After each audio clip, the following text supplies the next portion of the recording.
Bienvenue dans cette nouvelle partie de la puissance de l'Esprit de Dieu. Nous sommes en train de parler de l'importance de la puissance de Dieu, de l'Esprit de Dieu, et cela va nous amener à la série sur le combat spirituel, sur la victoire que nous avons spirituelle dans les lieux célestes. Amen. Si vous voyez cette vidéo hors contexte, allez dans les archives pour regarder les émissions précédentes, des semaines précédentes. Nous nous étions arrêtés la semaine passée dans Jean 4, 23-24.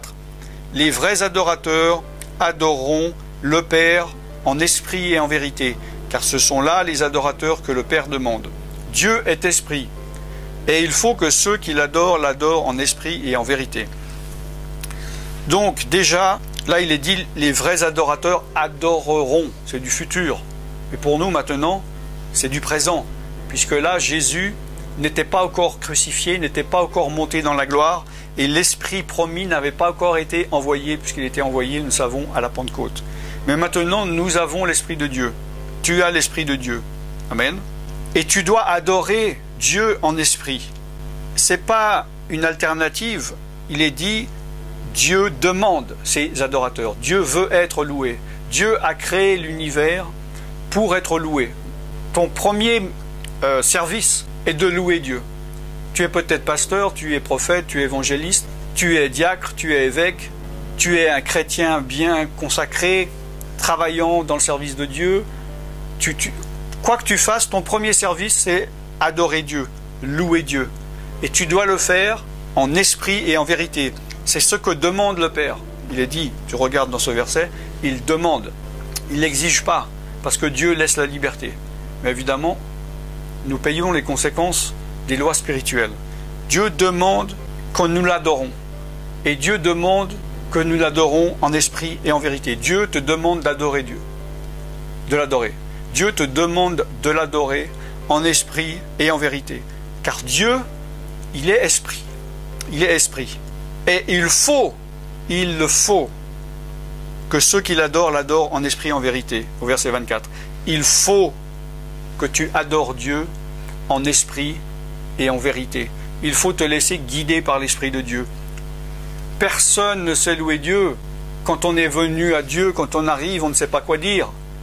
Il faut se laisser guider par l'Esprit de Dieu et adorer Dieu en esprit, en vérité. Il faut laisser Dieu régner. Il faut que tu laisses Dieu régner dans ton église. Il faut que tu laisses Dieu régner dans ta vie. Il faut que tu laisses Dieu régner dans ton esprit, dans tes pensées, dans tes émotions, dans les moments où tu pries, dans les moments où tu lis la parole, dans les moments où tu témoignes de lui, dans les moments où tu prêches. Il faut te laisser guider par l'Esprit de Dieu. Amen. Comme je l'ai dit, l'Esprit de Dieu est la puissance de Dieu. Le terme puissance en grec, c'est dynamis, d'où est venu le mot dynamite. C'est une puissance explosive. Nous voyons dans Actes chapitre 1, verset 8, Jésus qui a dit à ses disciples, vous recevrez une puissance. Là encore, c'est du futur, pour nous, c'est du présent, nous l'avons reçu. Vous recevrez une puissance, le Saint-Esprit survenant sur vous. Amen. La puissance de Dieu, c'est le Saint-Esprit qui survient sur toi. Si tu viens de te convertir, tu ne l'as pas eu, tu dois le recevoir. Si tu es déjà chrétien, mais tu t'es éloigné de Dieu, l'Esprit de Dieu ne s'est pas sorti de toi, mais il était attristé, amoindri. Il faut que tu reçoives de nouveau cette puissance, cette onction. Amen. Il faut que cet esprit survienne sur toi. Tu recevras une puissance, le Saint-Esprit qui survient sur toi et tu seras mes témoins. Mon témoin. Amen. Depuis Jérusalem, la Judée, la Samarie, jusqu'aux extrémités de la terre. En recevant l'Esprit de Dieu, en étant recouvert, oint de la puissance de l'Esprit de Dieu, tu deviens son témoin.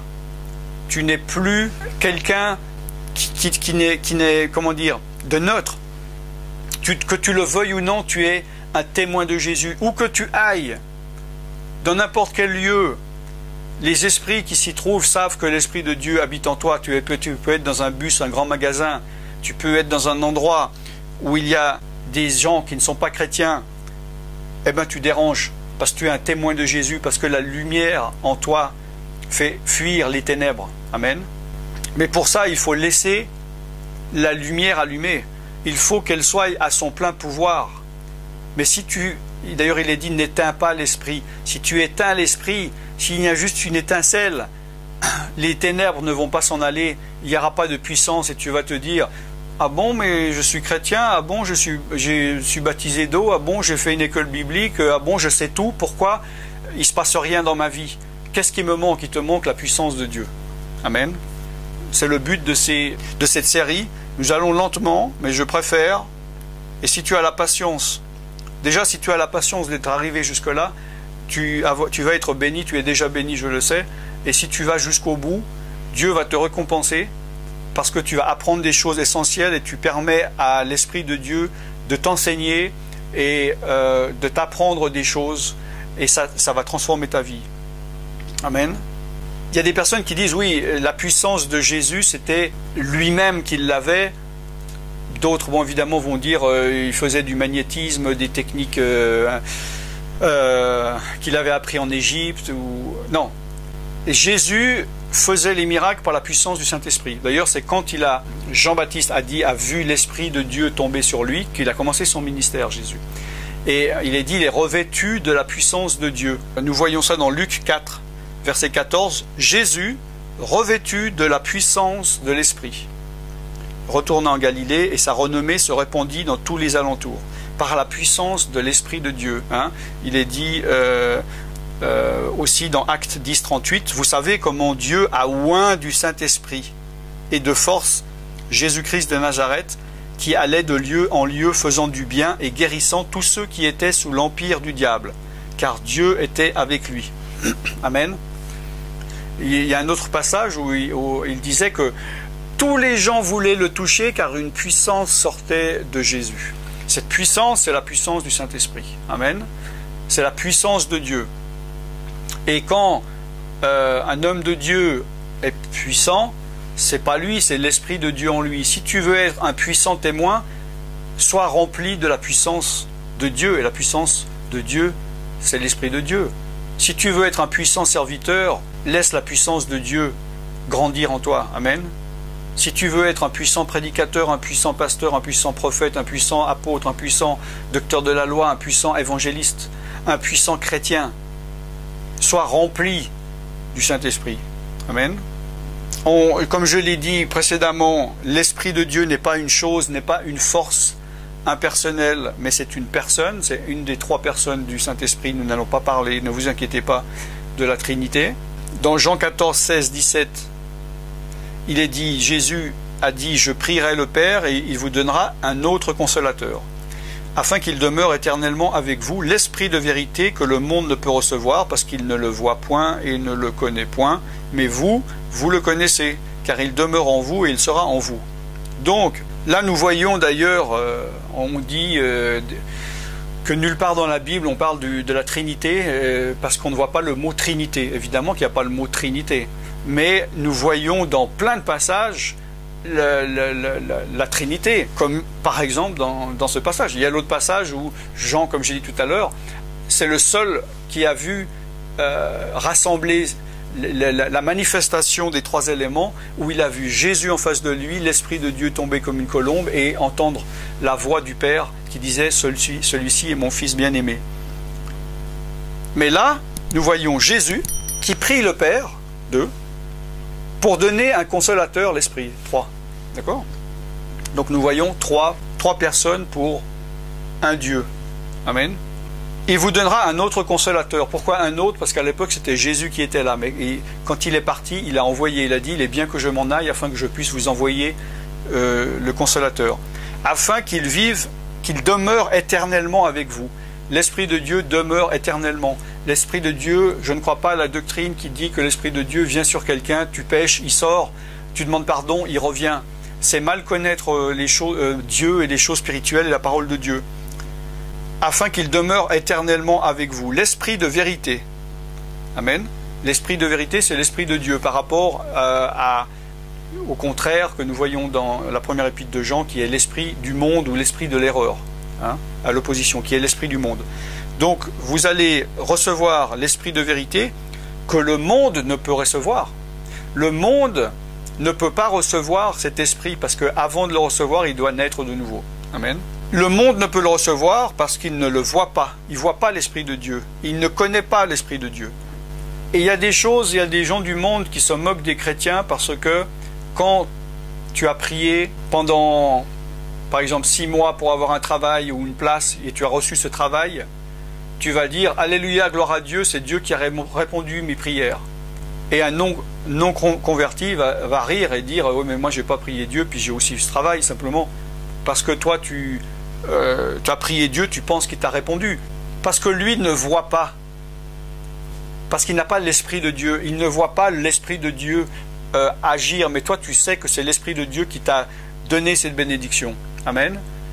On dit on voit le bras de Dieu. On voit l'accomplissement des choses de Dieu avec les yeux spirituels. Mais le monde ne peut ni recevoir l'Esprit de vérité, le monde ne peut pas voir l'Esprit de vérité, et le monde ne peut pas connaître l'Esprit de vérité. Pourquoi? Parce qu'il n'est pas passé par la conversion, par la repentance et par la nouvelle naissance. Amen. Mais vous, qui vous? Toi qui t'es converti, toi qui crois en Jésus, dont Jésus est le Sauveur et Seigneur, toi tu le connais, toi qui es né de nouveau. Pourquoi? Parce qu'il est en toi, car il demeure avec toi et il est en toi. Amen. Dans Jean 16, versets 7 et 8, toujours Jésus, c'est ce que je viens de nommer tout à l'heure, « Il est avantageux que je m'en aille, car si je ne m'en vais pas, le Consolateur ne viendra pas vers vous. Mais si je m'en vais, je vous l'enverrai. Et quand il sera venu, il convaincra le monde en ce qui concerne le péché, la justice et le jugement. » Si maintenant tu es chrétien, ou si maintenant tu es revenu à Jésus, c'est grâce à l'Esprit de Dieu, parce que c'est lui qui t'a convaincu de péché, de justice et de jugement. Personne ne peut venir à Jésus s'il n'est pas attiré par le Père. Et personne ne peut comprendre l'œuvre de la croix si ce n'est par la conviction de l'Esprit de Dieu. Donc l'Esprit de Dieu, c'est le premier service qu'il rend, le premier ministère qu'il a par rapport aux gens du monde, c'est de convaincre de péché. C'est-à-dire, avant, tu étais dans le monde, tu n'avais aucun problème au contraire avec le péché, plus tu en faisais, plus tu étais content, tu allais dans cette direction, et là tout d'un coup, l'Esprit de Dieu est arrivé et il te montre que c'est faux, que c'est une erreur, et maintenant, quand tu veux pécher, tu as un problème. C'est comme si tu vas plus dans le sens du poil, parce que l'Esprit de Dieu est en toi, il t'a convaincu, et il t'a montré que tu étais un pécheur, et il t'a fait comprendre qui était Jésus, et il t'a fait comprendre ce que Jésus a fait sur la croix. Et ça, tu ne l'as pas compris avec ton intelligence, c'était une révélation de l'Esprit de Dieu. Donc tant que l'Esprit de Dieu ne convainc pas quelqu'un de péché, de justice et de jugement, ces personnes du monde ne peuvent pas voir l'Esprit de Dieu, ne peuvent pas connaître l'Esprit de Dieu, ne peuvent pas comprendre l'Esprit de Dieu. Amen. Alléluia. Un autre service, à part convaincre, que l'Esprit de Dieu fait, un autre ministère, c'est dans Jean 14, 25 et 26. Jésus qui dit de nouveau à ses disciples, « Je vous dis ça pendant ce temps que je demeure avec vous, mais le Consolateur, l'Esprit Saint, que le Père enverra en mon nom, il vous enseignera toutes choses et vous rappellera tout ce que je vous ai dit. » Donc, il convainc, il vous enseigne. On sait que, si je ne me trompe pas, dans 1 Jean 2, 20 et 2, 27, il est dit que vous n'avez pas besoin que quelqu'un vous enseigne, car l'Esprit de Dieu en vous, donc l'onction qui est en vous, vous enseigne toutes choses. Amen. Donc, l'Esprit, il vous enseigne toutes choses, et en plus, l'Esprit rappelle tout ce que Jésus a dit. Amen. Parce que Jésus, on sait beaucoup de choses sur Jésus, puisqu'il y a 4 évangiles. Mais Jésus a fait évidemment beaucoup plus que ce qui est écrit, et il a dit beaucoup plus de choses que les disciples peut-être se souvenaient pas, peut-être n'ont pas eu le temps de faire, d'écrire, et que manifestement, vu que c'était inspiré par l'Esprit de Dieu, il n'a pas trouvé nécessaire de l'écrire dans la Bible. Mais Jésus a dit beaucoup d'autres choses. Et le rôle de l'Esprit de Dieu, c'est de nous enseigner toutes choses, même les choses qui peuvent manquer dans la Bible. En plus de rappeler tout ce que Jésus a dit. Et ce que Jésus a dit, nous ne le savons pas tout, il est dit dans la parole de Dieu. C'est dans Jean 21, 25. Jésus a fait encore beaucoup d'autres choses. Si on les écrivait en détail, je ne pense pas que le monde même pût contenir les livres qu'on y écrirait. Donc, toutes les choses que Jésus a fait, dont on n'est pas au courant, toutes les choses qu'il a dit, dont nous ne sommes pas au courant, l'Esprit de Dieu est là pour nous rappeler ce qu'il a dit, ce qu'il a fait, et nous enseigner toutes choses, nous guider dans la vérité. Amen. Oui, donc j'avais raison, c'est 1 Jean 2, 20 et 27. Pour vous, vous avez reçu l'onction de la part de celui qui est saint, vous avez tous de la connaissance. L'onction que vous avez reçue demeure en vous et vous n'avez pas besoin qu'on vous enseigne, mais comme son onction vous enseigne toutes choses et qu'elle est véritable et qu'elle n'est point mensonge, demeurez en lui selon les enseignements qu'elle vous a donnés. Cette onction, ça veut dire recouvert, hein, en général d'huile. Oindre, c'est le verbe recouvrir d'huile. Amen. Voilà, nous allons nous arrêter pour cette semaine. Le temps imparti est arrivé à terme. Ne manquez pas les prochains messages qui sont très importants pour vraiment, nous sommes en train d'établir une fondation, d'enraciner quelque chose qui après va vous aider pour comprendre les choses à l'extérieur, hein, les branches, les fruits dont nous allons parler pour le combat spirituel. Alors soyez persévérants dans la prière et dans l'enseignement. Je suis Alan Rich et je vous revois la semaine prochaine. Soyez bénis, bye bye.